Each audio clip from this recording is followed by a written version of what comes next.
Hello students, welcome to Pharmacy Notes by US. Today we discuss tablet part 3. So let's start.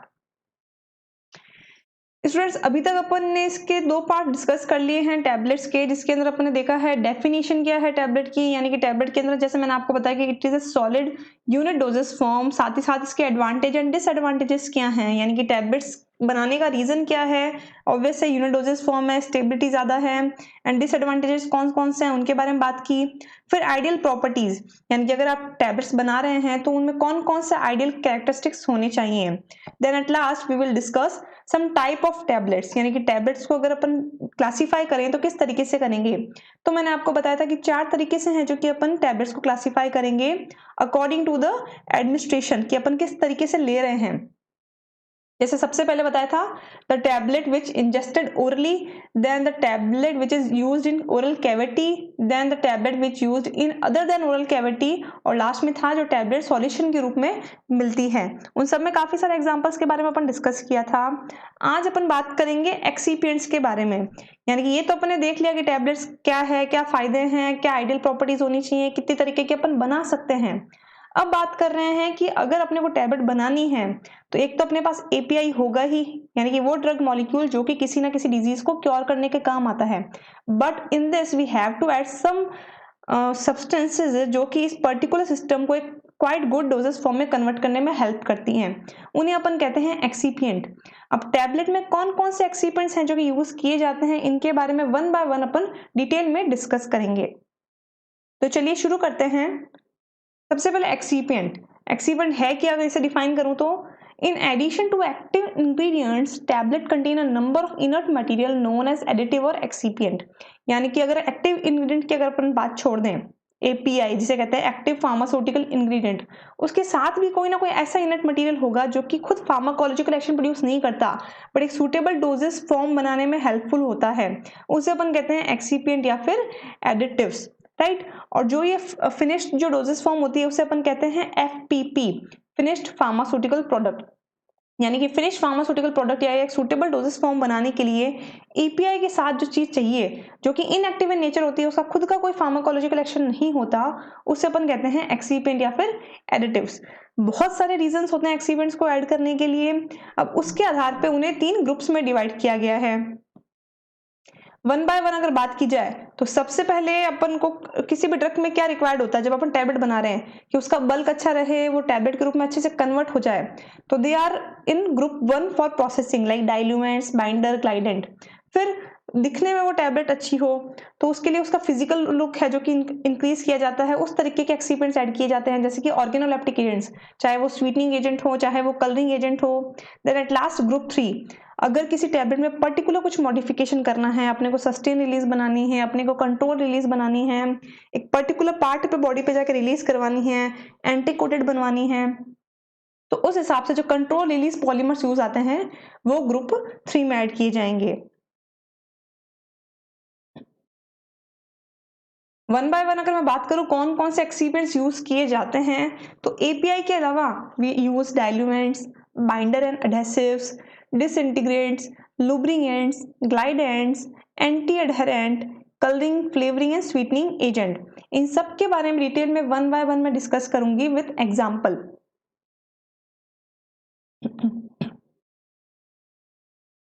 तो सबसे पहले बताते हैं कि एक्सीपिएंट क्या है, उनके फंक्शन क्या है।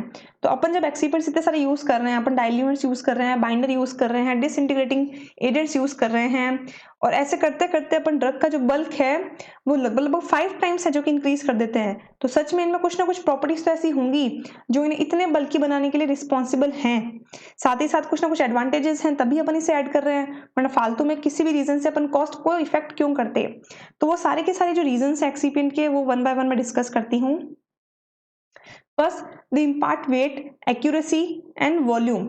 It's low allow accuracy of dose, यानी कि जैसे कुछ डोजेस क्या होती हैं कि बहुत ही कम क्वांटिटी की होती हैं, यानी कि कोई एपीआई होगा बहुत ही कम क्वांटिटी का होगा, सपोज 100 मिलीग्राम, तब क्या इश्यूज आएंगे कि उस पर्टिकुलर मेडिसिन को बनाने के लिए उस तरीके के पंचेज, उस तरीके की अपने को टैबलेट सिस्टम कन्वर्ट करने में थोड़ा डिफिकल्टी होगा।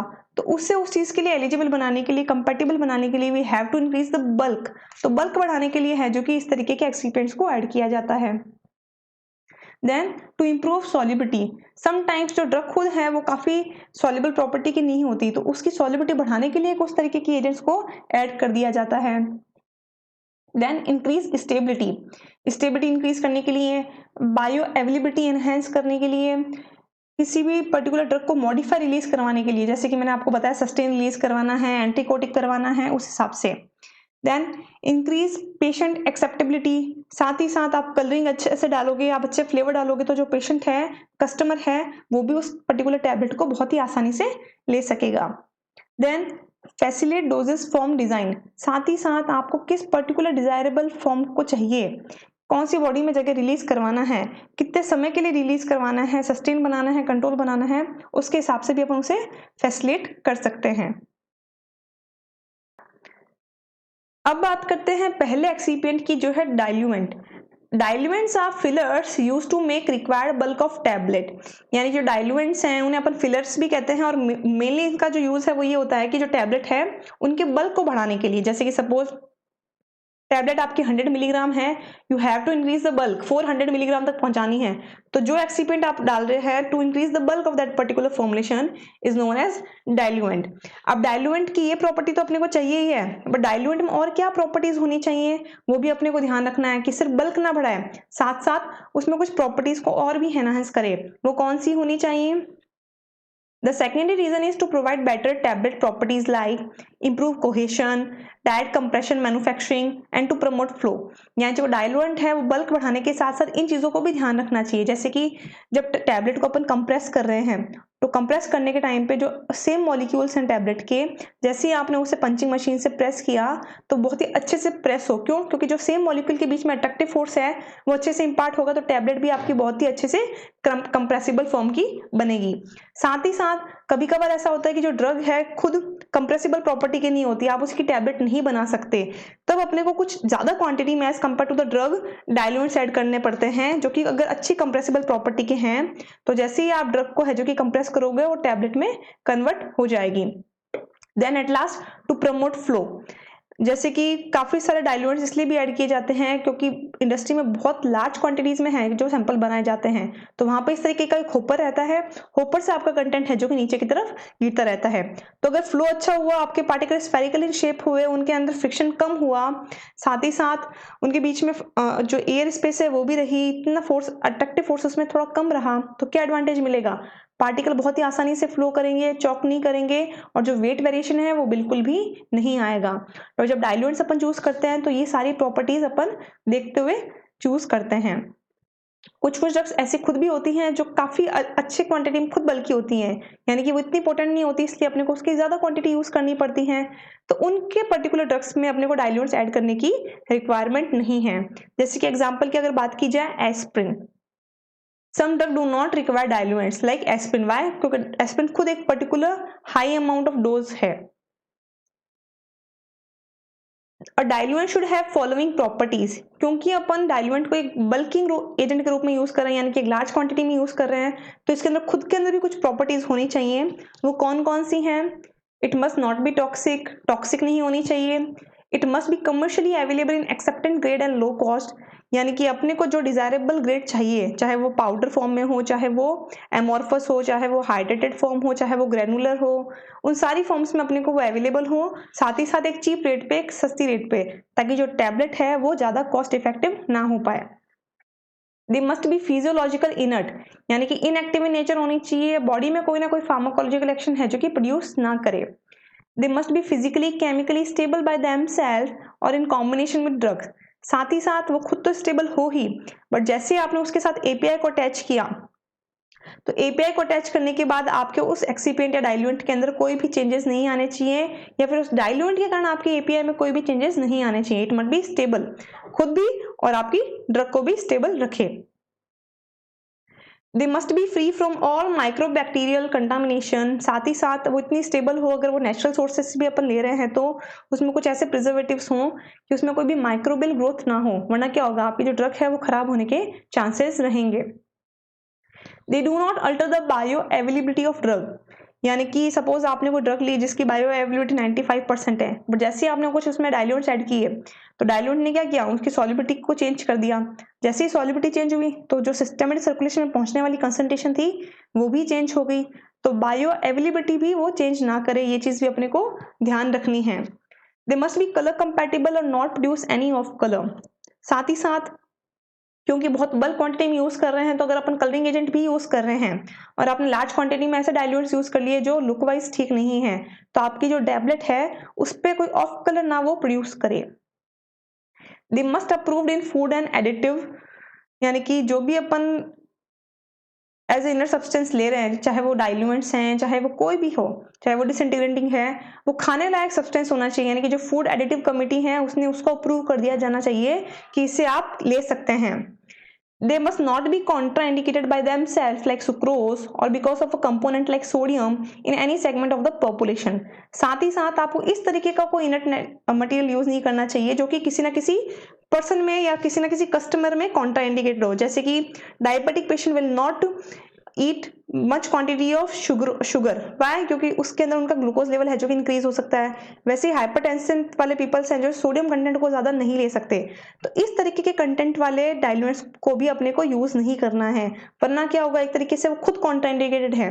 अपन डायबिटिक पेशेंट्स को उसे नहीं दे सकते, अपन उसे हाइपरटेंशन वाले पेशेंट्स को भी नहीं दे सकते।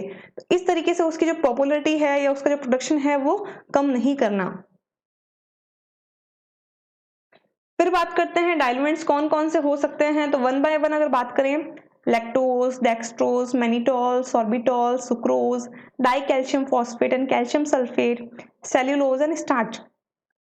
वन बाय वन के बारे में डिटेल में डिस्कस करती हूँ। अब सबसे पहले डाइल्यूएंट्स में मैं बात करती हूँ लैक्टोज की। नाम से पता चल रहा है जो लैक्टोज है मोस्टली अपने को कहाँ से मिलता है, फ्रॉम द मिल्क प्रोडक्ट। तो they are widely used as diluents, show good compressibility, यानी कि जो लैक्टोज है यानी कि जो मिल्क प्रोडक्ट से जो अपने को लैक्टोज ऑब्टेन होता है, विच इज टेस्टलेस जो शुगर होती है, इसकी कंप्रेसिबिलिटी भी बहुत अच्छी होती है। बट इसके अंदर एक दिक्कत रहती है कि क्योंकि अपन इससे एक पर्टिकुलर लिक्विड सिस्टम से ऑब्टेन कर रहे हैं, तो कुछ ना कुछ इसके अंदर हाइड्रस पार्ट, कुछ ना कुछ इसके अंदर मॉइस्चर जरूर रह जाता है। अपने को जो नॉर्मली मिलता है this is alpha lactose, but जैसे ही अगर आप इसे गर्म करेंगे तो एक तो ये ब्लैक होने के चांसेस रहते हैं, साथ ही साथ अगर इसके अंदर आप कोई भी amino group type of system डालेंगे, अमीनो ड्रग डालेंगे, तो इसके अंदर है जो कि मिलार्ड रिएक्शंस होंगी जिससे इसका डिस्कलरेशन होगा। तो इसके लिए इसकी कुछ मॉडिफाइड फॉर्म्स भी अवेलेबल हैं। वन बाय वन अगर मैं बात करूं तो लैक्टोज तीन तरीके के हैं, alpha lactose, beta lactose and spray dried lactose. Alpha lactose is hydrous, जिसके अंदर मॉइस्चर है जो कि अवेलेबल होगा, वाइल जो बीटा लैक्टोज है वो एनहाइड्रस है, क्योंकि इसमें मॉइस्चर अवेलेबल नहीं है तो मिलार्ड रिएक्शन भी नहीं होगी।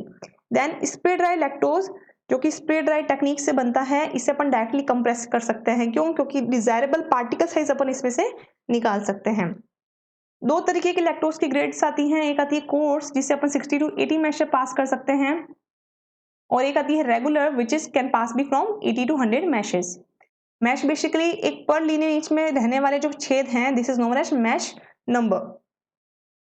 मिलार्ड रिएक्शन की बात करूं तो जैसा कि मैंने आपको बताया कि लैक्टोज अगर हाइड्रस फॉर्म में है तो दिक्कत क्या रहेगी, क्योंकि इसके अंदर खुद के अंदर मॉइस्चर भी है, और जैसे ही आप कोई अमीनो ड्रग ऐड करोगे या फिर कोई मेटल एल्कलाइन लुब्रिकेंट ऐड करोगे जैसे कि मैग्नीशियम स्टीरेट, तो जो टैबलेट है उसमें डिस्कलरेशन की प्रॉपर्टी आएगी, कलर चेंज हो सकता है due to the formulation of furfural aldehydes.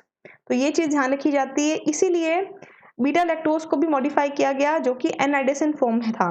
अब एनहाइड्रस होने के कारण इसके अंदर मिलार्ड रिएक्शन या डिस्कलरेशन ऑफ टैबलेट नहीं होता। फिर बात करते हैं डेक्सट्रोज की।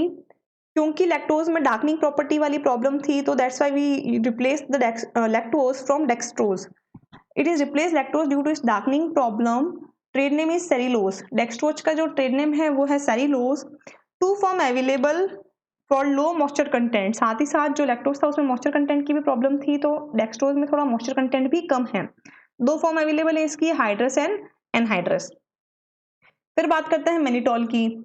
अब जैसे जैसे जैसे एक्सीपेंट्स है जो कि सर्च होने लगे, वैसे वैसे ये इच्छा रहेगी कि एक ही एक्सीपेंट में 2 या 3 प्रॉपर्टी वाले सिस्टम्स अपने को मिल जाएं, जैसे कि वो स्टेबिलिटी भी बढ़ा दे, बल्क भी बढ़ा दे, टेस्ट भी इफेक्टिव कर दे, कंप्रेसिबिलिटी भी अच्छी दे दे।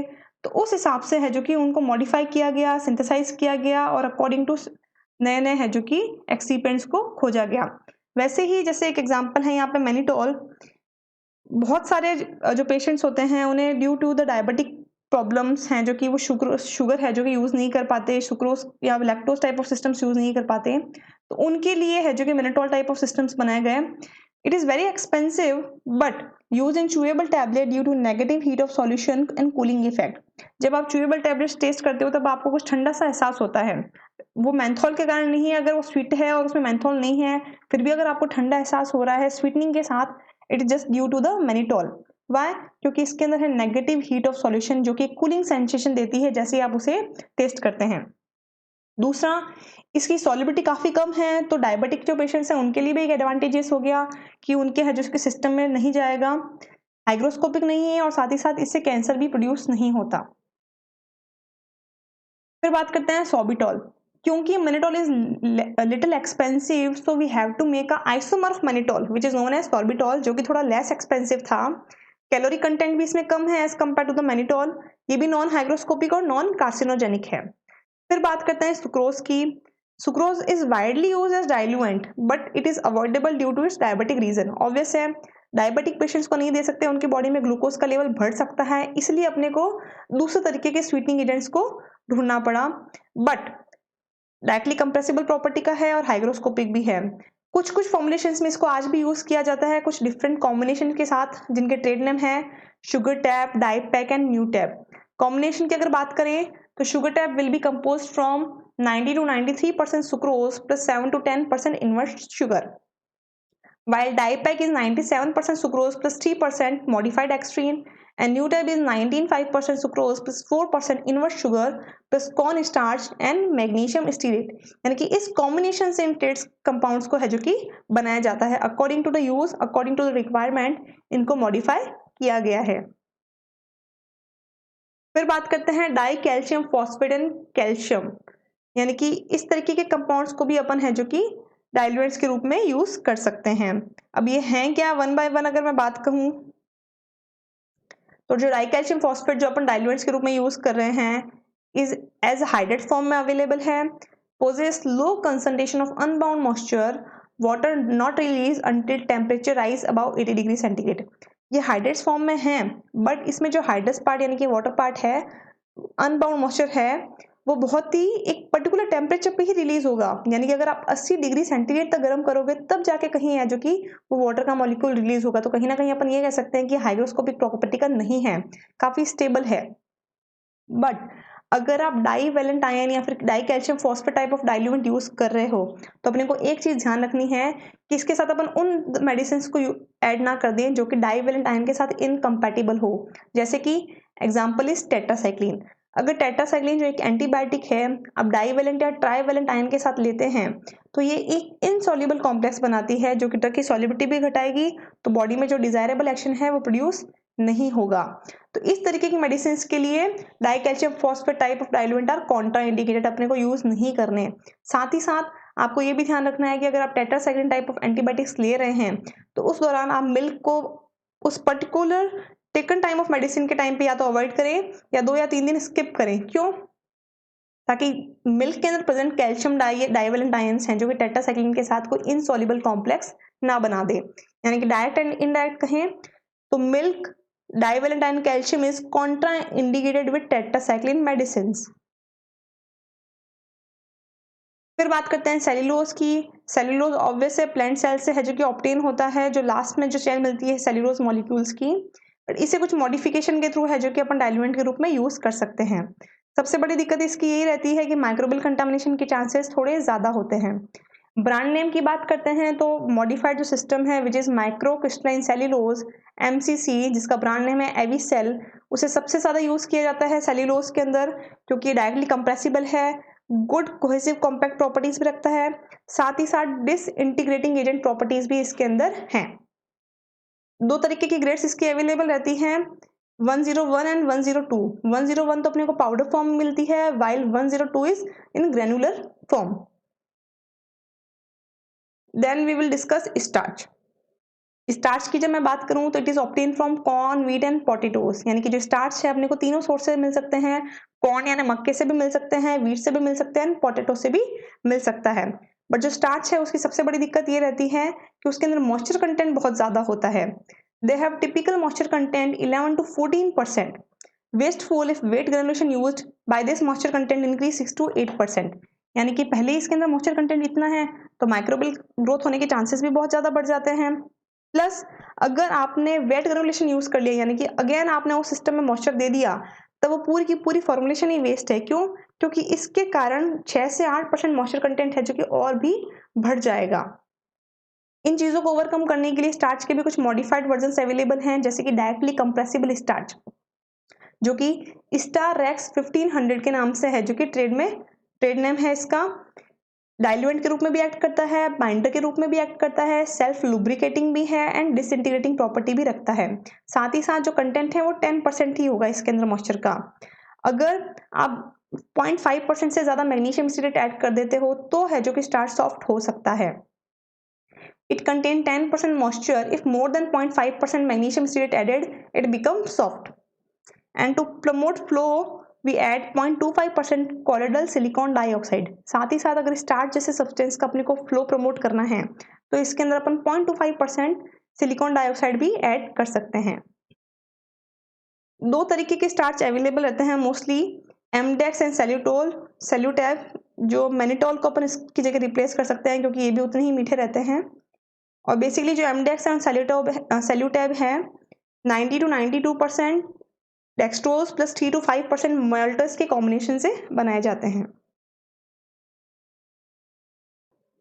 अब बात करते हैं बाइंडर एंड एडेसिव्स की। अभी तक अपने एक्सिपिएंट के अंदर बात कर ली डाइल्यूएंट की, जो काम क्या कर रहे थे, बेसिकली सिस्टम का बल्क बढ़ाने का काम कर रहे थे। वहां पे अपने कुछ 8 एग्जांपल देखे। अब बात करते हैं बाइंडर्स एंड एडेसिव, ये होते क्या हैं और इसमें कौन कौन से एग्जाम्पल्स आते हैं उनके बारे में डिस्कस करते हैं। सबसे पहले बाइंडर्स हैं क्या? So this material are added either dry or in wet form to form granules or to form cohesive compact of directly compressible tablet। यानी कि बेसिकली जो बाइंडर है या तो आप ड्राई फॉर्म में डालते हैं या फिर वेट, यानी कि कोई ना कोई सॉल्यूशन रूप में कन्वर्ट करते हुए डालते हैं। एडवांटेज क्या होगा कि जो आपका कंटेंट है, सपोज पाउडर कंटेंट है, उसमें एक पर्टिकुलर कोहेशन आएगा, यानी कि सेम मॉलिक्यूल के बीच में एक अट्रैक्टिव फोर्स आएगा और इसके कारण एक पर्टिकुलर अपने को पार्टिकल शेप मिलेगा जो कि डायरेक्टली कंप्रेसिबल प्रॉपर्टी का होगा। अपने सीधे उसको बाय प्रेशर टैबलेट में कन्वर्ट कर सकते हैं। अब कौन कौन से बाइंडर्स हैं जो कि यूज किए जाते हैं, एडेसिव्स यूज किए जाते हैं, उनके बारे में बात करें तो सॉल्यूशंस एंड ड्राई फॉर्म दोनों में यूज किए जाते हैं।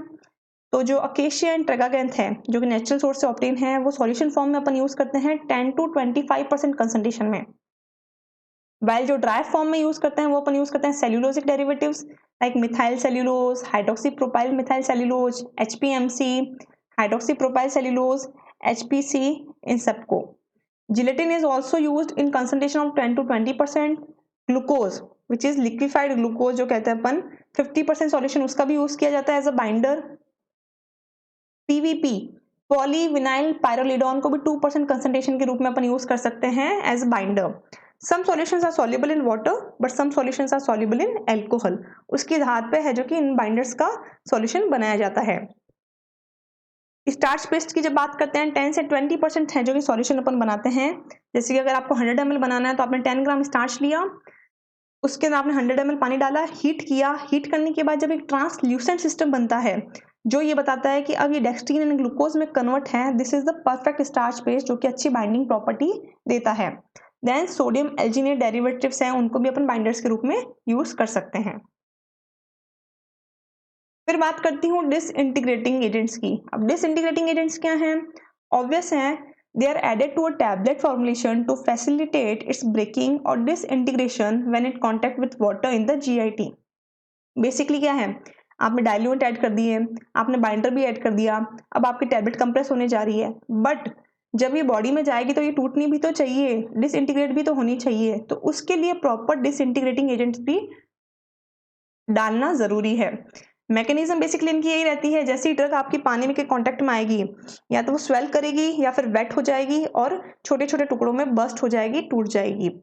एग्जाम्पल की बात करते हैं कि कौन से डिसइंटीग्रेटिंग एजेंट स्वेलिंग मैकेनिज्म पे काम करते हैं और कौन से एक्सिपिएंट वेटिंग मैकेनिज्म पे काम करते हैं। तो द स्टार्च जो हैं वो स्वेलिंग मैकेनिज्म से काम करते हैं और डिसइंटीग्रेटिंग एजेंट्स के रूप में यूज किए जाते हैं। Starch basically 5 to 20% of tablet weight अपन यूज करते हैं। उसके अलावा कुछ स्टार्च के डेरिवेटिव्स हैं लाइक प्रीमोजेल है, एक्सप्लोटेव है, 1 to 8% कंसंट्रेशन में अपन वो भी यूज करते हैं। देन प्री जिलेटिनाइज स्टार्च को 5% की कंसंट्रेशन में यूज किया जा सकता है। उसके अलावा कुछ क्लेज आती हैं जो कि डिसइंटीग्रेटिंग प्रॉपर्टी शो करती हैं, जैसे कि वेगम है, बेंटोनाइट है, इनको भी अपन डिसइंटीग्रेटिंग एजेंट्स के रूप में यूज कर सकते हैं। वेगम की जब मैं बात करूं तो it is a magnesium aluminium silicate, while जो बेंटोनाइट है यानी कि जो मुल्तानी मिट्टी है वो होता है आपका सोडियम एल्यूमिनियम सिलिकेट। 10% की कंसंट्रेशन में यूज किए जाते हैं। फिर बात करते हैं अपने सेल्यूलोजिक डेरिवेटिव्स के, जैसे कि सोडियम कार्बोक्सी मिथाइल सेल्यूलोज जिसका ब्रांड नेम है एक्डाइसोल, इसे भी डिसइंटीग्रेटिंग एजेंट्स के रूप में यूज कर सकते हैं। एल्जीनेट बेसिकली स्वेलिंग मैकेनिज्म से वर्क करते हैं। पीवीपी यानी कि पॉलीविनाइल पायरोलिडोन स्वेलिंग मैकेनिज्म पे काम करते हैं। उसके अलावा भी कुछ डिसइंटीग्रेटिंग एजेंट्स हैं जो कि डिफरेंट प्रॉपर्टीज के लिए लिए जाते हैं, जैसे कि कोका बटर है। Cocoa butter bye melting disintegrate होगा। एल्वाइल जो sodium bicarbonate, citric acid, tartaric acid है जो कि इनों में आपको देखने को मिलते हैं, या फिर जो इफरवेसेंट टैबलेट्स आती हैं उसमें देखने को मिलते हैं। तो बेसिकली इसके अंदर जो डिसइंटीग्रेशन का प्रोसेस रहता है इफरवेसेंस रहेगा, यानी कि खूब सारे बुलबुले उठेंगे, कार्बन डाइऑक्साइड रिलीज होगी और जो ड्रग है वो छोटे छोटे टुकड़ों में टूट जाएगी। सुपर डिसइंटीग्रेंट की बात करें तो super disintegrant basically they swell up to 10 fold within 13 second when contact to water. है तो डिसइंटीग्रेंट ही, जैसे पानी के कांटेक्ट में आएगा स्वेल होगा, बट सुपर डिसइंटीग्रेंट इसलिए है क्योंकि बहुत ही कम समय में बहुत ही ज्यादा क्वांटिटी में ये स्वेल हो जाते हैं, यानी कि 10 फोल्ड स्वेल हो जाएगा केवल 30 सेकेंड्स में। एग्जाम्पल की बात करें जैसे क्रॉस कार्बिमिलोज है, क्रॉस लिंक सेल्यूलोज जिसे कहते हैं, क्रॉस पोविडोन जो क्रॉस लिंक पोविडोन है पॉलीमर है, एंड सोडियम स्टार्च ग्लाइकोलेट जो कि क्रॉस लिंक स्टार्च है। ये सारे के सारे हैं जो कि सुपर डिसइंटीग्रेंट के रूप में भी अपन यूज कर सकते हैं। फिर बात करती हूँ लुब्रिकेंट, ग्लाइडेंट एंड एंटी अडहेरेंट। इन तीनों को एक साथ लेने का मेन रीजन यही है कि इन तीनों की लगभग लगभग प्रॉपर्टीज है जो कि सेम है, यानी कि इनके जो फंक्शन है ये एक दूसरे को ओवरलैप करते हैं। That's why we include them together. छोटे छोटे डिफरेंसेस हैं विथ एग्जांपल्स, वो क्या हैं वो अपन डिस्कस करेंगे। जैसे सबसे पहले बात करती हूँ लुब्रिकेंट की। तो लुब्रिकेंट क्या है? Basically, they put together because they overlapping the functions. First is lubricant. Lubricant are intended to prevent the adhesion of the tablet material to the surface of dies and punches, reduce the interparticle friction and may improve the rate of flow of the tablet granulation. यानी कि basically lubricant इसलिए add किए जाते हैं कि जैसे अब आपकी टैबलेट है जो कि पंचिंग के लिए तैयार है, तो ये जो पंचिंग डाइज हैं एंड जो पंचेस हैं उसके बीच में आपकी जो टैबलेट है वो स्टिक ना हो जाए, इसलिए उन लुब्रिकेटिंग एजेंट्स को है जो कि ऐड किया जाता है। एग्जाम्पल की जब बात करें steric acid salts like steric acid and magnesium stearate, talk, PEG, polyethylene glycol, surfactant and hydrocarbon like mineral oil and liquid paraffin.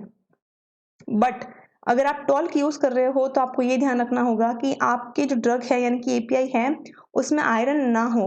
Y? क्योंकि अगर आयरन होगा तो आयरन और टॉल्क है जो कि आपस में इंटरेक्ट करते हुए आयरन एज अ कैटालिस्ट काम करता है और जो टॉल्क है उसको ब्रेक डाउन करने में करता है, तो एक तरीके से आपकी जो ड्रग है वो इनएक्टिव इन नेचर हो जाएगी। यानी कि कहीं ना कहीं अपन ये कह सकते हैं कि एक्सीपिएंट और जो ड्रग है आपस में कंपैटिबल नहीं है।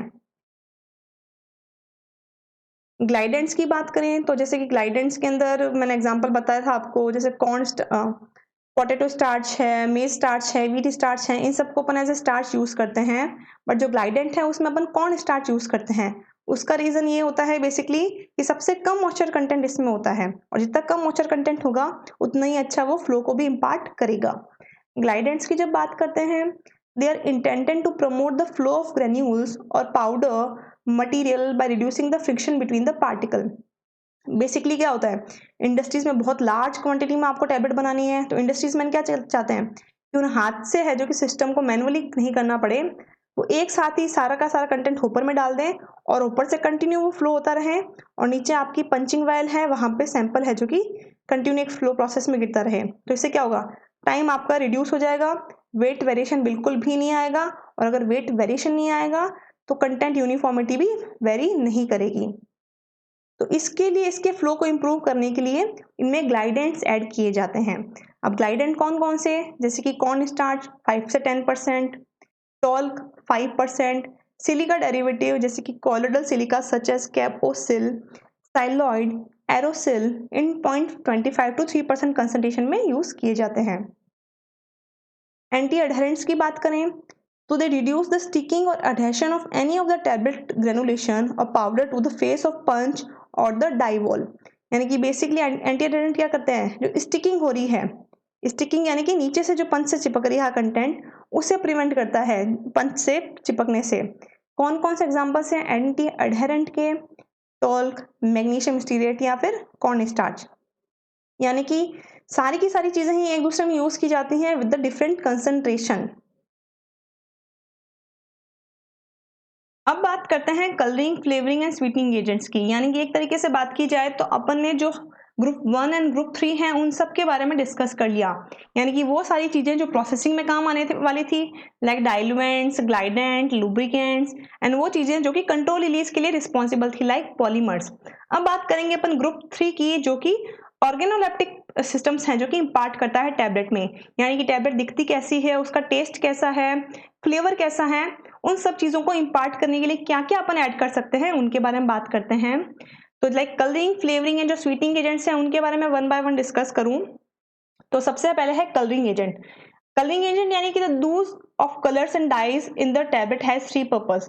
अब कलरिंग एजेंट्स भी ऑब्वियस है कि एक पर्टिकुलर कलर देने के लिए है, जो कि आपके टैबलेट में ऐड किया जा रहा है। इसका भी कोई 3 पर्पस हैं, कोई रीजंस हैं। First reason is masking of colours, यानी कि बेसिकली अगर कोई ड्रग है जो कि सूटेबल कलर की नहीं है, अच्छे कलर में नहीं दिखती, तो उस कलर को मास्क करना। देन प्रोडक्ट आइडेंटिफिकेशन, साथ ही साथ अगर कोई स्पेसिफिक कलर किसी टैबलेट को दिया जाए तो उस कलर के थ्रू भी आप ये आइडेंटिफाई कर सकते हो कि वो कौन सी ड्रग होगी। यानी कि एक इंडस्ट्री के अंदर 4 से 5 तरीके के बैच एक साथ रन कर रहे हैं सेम पर्टिकुलर पंचिंग मशीन के साथ, तो आप क्या करेंगे आइडेंटिफिकेशन के लिए चारों का कलर है जो कि चेंज कर दिया। तो आइडेंटिफिकेशन आपके लिए आसान हो गया कि एक एनाल्जेसिक है, एक डायबिटिक है और एक है जो कि आपकी एंटी कैंसर मेडिसिन है। Then product of more elegant product, साथ ही साथ जो प्रोडक्ट है वो एलिगेंट भी ज्यादा होगा, ज्यादा अच्छा प्रोडक्ट दिखने में लगेगा।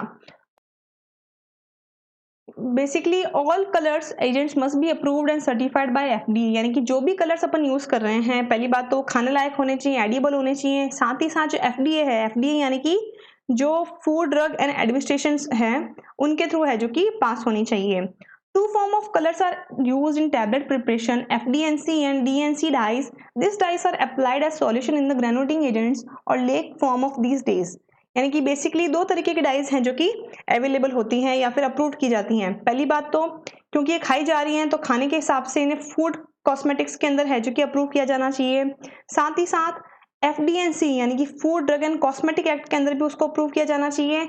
एंड डाई एंड जो कॉस्मेटिक सिस्टम्स हैं उसके अंदर भी उसको अप्रूव किया जाना चाहिए। वन बाय वन अगर मैं कलर्स की बात करूं कि लेक्स और जो डाइज हैं वो कौन कौन सी हैं और कौन कौन सी अप्रूव्ड हैं इन पर्टिकुलर इंस्टीट्यूट के थ्रू, तो उनके बारे में बात करते हैं। Lakes are and dyes, lakes are dyes absorbed on hydrous oxide and employed as a dry powder colouring. Basically जो लेक्स हैं उसको एब्जॉर्ब करवाया जाता है हाइड्रस ऑक्साइड पे और उनको है जो कि एज अ कलरिंग एजेंट अपन यूज करते हैं। जैसे कि येलो 6 है सनसेट येलो, येलो 5 है टेट्राजीन, ग्रीन 3 है फास्ट ग्रीन, ब्लू 1 है ब्रिलियंट ब्लू 2 है इंडिगो कार्मेन, रेड 3 है इथ्रोसिन एंड रेड 22 है इयोसिन वाई। तो इस तरीके के कुछ ग्रेड्स आते हैं स्पेसिफिक जो कि अप्रूव्ड किए हैं एफडीए ने इन पर्टिकुलर टैबलेट्स में यूज करने के लिए। फिर बात करते हैं फ्लेवरिंग एजेंट की। तो फ्लेवरिंग एजेंट बेसिकली तभी यूज किया जाता है जब वो टैबलेट्स हैं जो कि च्यूएबल प्रॉपर्टीज की हैं और कंसंट्रेशन फ्लेवर ऑयल्स की रहती है 0.5 से 0.75%। Sweetening agents again for chewable tablets like sugar है, मैनिटोल है, सैक्रिन है, बट सैक्रिन से कैंसर होता है इसलिए है जो कि कुछ दूसरी तरीके की स्वीटनिंग एजेंट्स भी यूज की जाती हैं। बट जो सैक्रिन है वो आर्टिफिशियल है, साथ ही साथ सुक्रोज के गुना ये 500 टाइम्स है जो कि ज्यादा स्वीटनेस देती है। बट डिसएडवांटेज क्या है, अगर आप इसे खाते हैं तो आफ्टर टेस्ट ये बीटर टेस्ट देगा, साथ ही साथ कैंसर प्रोड्यूस करता है।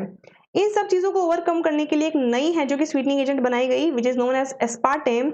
It is also artificial, but diabetic patient को आसानी से दे सकते हैं क्योंकि ये एब्जॉर्बेबल नहीं है। क्रिस्टलाइन जो क्रिस्टलाइजेशन होता था सुक्रोज में, जैसे कि अगर आपने सिरप बनाए हैं तो आपके ढक्कन के ऊपर क्रिस्टल्स जमा हो जाते थे और परमानेंट टाइटनिंग ऑफ जो बोतल हो जाती थी, वो चीज़ एस्पार्टे में नहीं है। साथ ही साथ कार्सिनोजेनिक भी नहीं है। ये सारे एडवांटेज अपने को एस्पार्टे में देखने को मिलते हैं, बट कुछ डिसएडवांटेज भी हैं, जैसे कि stability due to the presence of moisture. तो बेसिकली स्टूडेंट्स, आज मैंने जो बात की वो की कौन कौन से अपन एक्सीपेंट्स यूज कर सकते हैं जब अपन को टैबलेट बनानी है। 3 तरीके की कैटेगरी की बात की। पहला जो प्रोसेसिंग में आते हैं, जैसे कि डाइल्यूएंट्स हैं, लुब्रिकेंट्स हैं, ग्लाइडेंट्स हैं। फिर मैंने बात की पॉलीमर्स की, और लास्ट में अपन ने बात की स्वीटनिंग एजेंट्स की, फ्लेवरिंग एजेंट्स की एंड कलरिंग एजेंट्स की। तो आज अपन इतना ही पढ़ेंगे। नेक्स्ट क्लास में अपन बात करेंगे किस तरीके से अपने को टैबलेट मैन्युफैक्चर करनी है। I hope you understand and enjoy the video. Please like, share and subscribe, and don't forget to press the bell icon. Thank you.